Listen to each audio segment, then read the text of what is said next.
आज हम पढ़ेंगे relation between the elastic constant. तो किस किस के बीच में होगा द रिलेशन, किस किस से कनेक्ट होता है।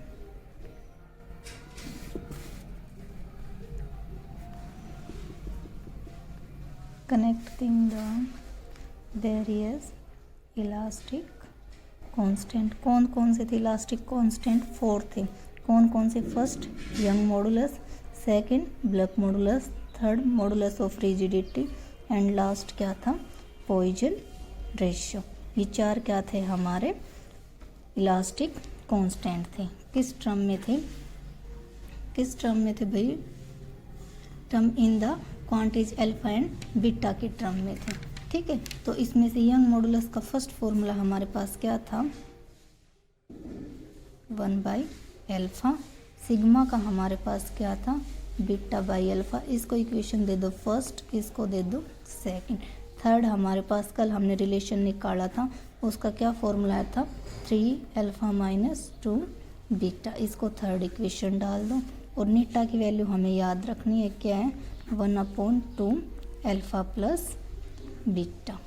ठीक है, इसको फोर्थ इक्वेशन डाल दो। ये समझ आ गया। यंग मॉडुलस क्या था? 1/अल्फा। पॉइजन रेशियो क्या था? बीटा/अल्फा। ब्लैक मॉडुलस क्या निकल के आया था? 3α - 2 बीटा। और नीटा क्या है? 1/2 अल्फा प्लस बीटा। तो देखो हम क्या करेंगे, फ्रॉम थर्ड एंड फोर्थ से, from equation third and fourth से हमें क्या मिलता है? वी गेट, क्या प्राप्त होता है? एक बार तो हम अल्फा माइनस 2 बीटा की वैल्यू निकालेंगे तो वो किसके इक्वल आएगी?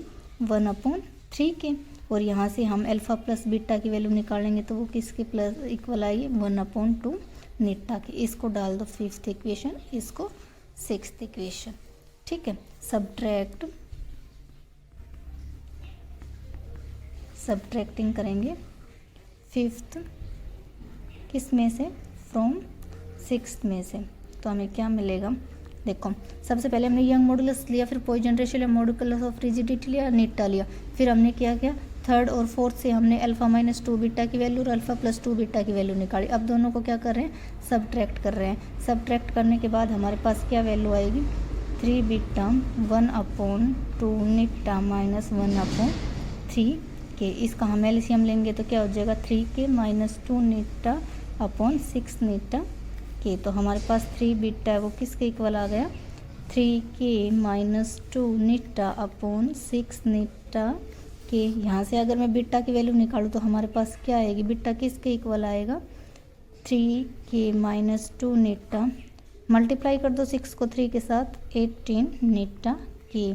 इसको इक्वेशन नंबर डाल दो 7th। ठीक है, उसके बाद देखो हमारे पास यंग मॉडुलस ऑफ रिजिडिटी क्या था? 1/अल्फा था। उससे पहले हमारी जो इक्वेशन है alpha plus sixth equation sixth को हम क्या करेंगे? मल्टीप्लाई करेंगे। मल्टीप्लाई बाई किससे? 2 से। एंड ऐड कौन सी इक्वेशन करेंगे? Adding equation fifth. तो हमें क्या मिलेगा? ये वाली जो इक्वेशन है हम इसको क्या करेंगे? मल्टीप्लाई करेंगे किससे? 2 से। और ऐड कौन सी करेंगे? फिफ्थ वाली। तो हमारे पास क्या निकल के आएगा? 3 अल्फा की टर्म चल रही है ना, 3α 1/, नीटा 1/3 के। तो हमारा क्या निकल के आया? 3k प्लस नीटा अपॉन 3 नीटा के। तो हमारे पास क्या होगा? 3α 3k प्लस नीटा अपॉन 3k नीटा। यहाँ से मैं अगर अल्फा की वैल्यू निकालूँ तो हमारे पास क्या आएगा? 3k प्लस नीटा, 9 मल्टीप्लाई करेंगे तो 9 नीटा की। ये हमारे पास कौन सी इक्वेशन हो गई? 8th equation.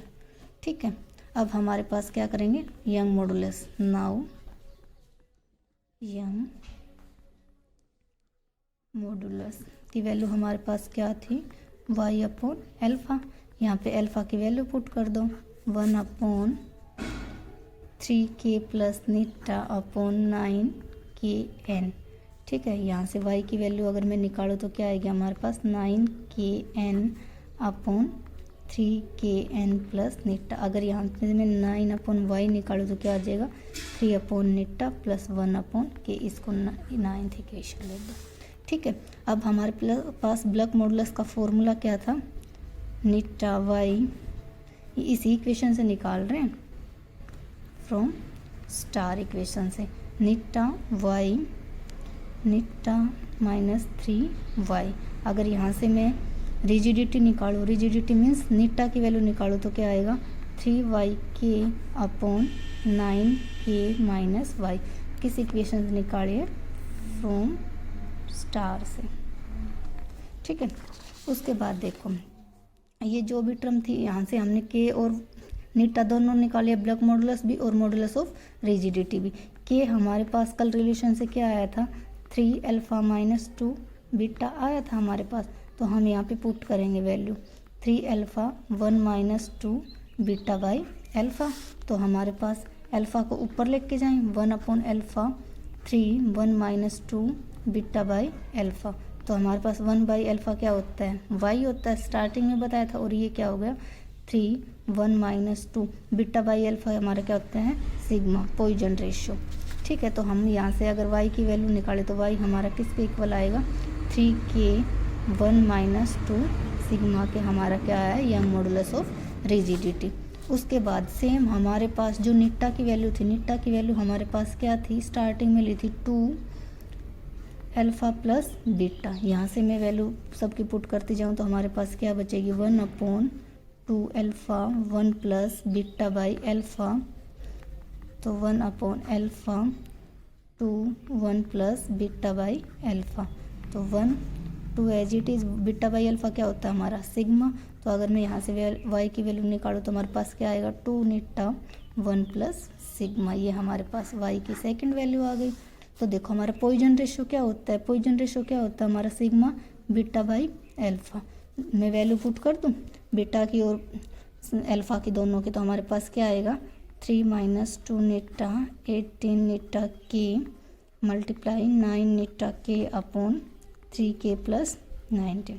ये हमारी इक्वेशन थी बीटा और अल्फ़ा की दोनों। अल्फ़ा की ये रही और बीटा की हमारे पास वैल्यू ये रही, 7th और 8th से दोनों से आई है। तो वैल्यू पुट करने के बाद हमारे पास वैल्यू क्या आएगी सिग्मा की 3k-2 अल्फ़ा नीटा प्लस 6k प्लस 2 नीटा। ठीक है, अब देखो ये वाली जो हमारी इक्वेशन है इससे हम क्या निकाल सकते हैं 1 प्लस सिग्मा निकालेंगे तो हमारे पास किसके इक्वल आएगा y/2 नीटा। और यहाँ से खाली सिग्मा निकालेंगे तो y/2 नीटा -1। ये हमारे पास क्या आया है पॉइजन टर्म के और नीटा की फॉर्म में आई है। उसके बाद देखो ये तो हमारा किस का था, रिलेशन था इलास्टिक कांस्टेंट के बीच में। लिमिटिंग वैल्यू नेक्स्ट है, इसका टॉपिक है limiting value of Poisson ratio. जो हमारी ये इक्वेशन आई है दोनों, फर्स्ट कंडीशन क्या है इसकी, अगर सिग्मा हमारे पास पॉजिटिव वैल्यू देता है तो राइट हैंड साइड में और लेफ्ट हैंड साइड में जो भी इक्वेशन आएंगी वो सारी की सारी क्या आएंगी पॉजिटिव आएगी, मीन्स वो लेस देन 1 होना चाहिए। सिग्मा हाफ होता है, हाफ में या फिर 0.5 कुछ भी बोल दो। अगर सिग्मा की वैल्यू अगर नेगेटिव आती है लेफ्ट साइड भी और राइट हैंड साइड भी, तो सारे की सारी वैल्यू है जो इक्वेशन की जो राइट हैंड साइड की वो क्या होनी चाहिए, मस्ट बी पॉजिटिव। तो हमारे पास सिग्मा क्या होना चाहिए ग्रेटर देन -1। अगर कोई भी होमोजेनियस आइसोट्रोपिक मटेरियल है उसकी वैल्यू पॉइजन रेशियो से -1 और 0.5 के बीच में आती है, मीन्स वो क्या है हमारे पास सिग्मा है वो बिल्कुल परफेक्टली है। ठीक है, उसके बाद एक रिलेशन था, relation between young modulus Neeta and sigma. कोई भी कोफिशिएंट है ये वाला देख लेना, y की वैल्यू ये मेन है, ये हमारे पास हम यहाँ पे भी निकाल के लेके आए हैं और यहाँ पे भी निकाले, कोई भी एक रिलेशन देख लेना।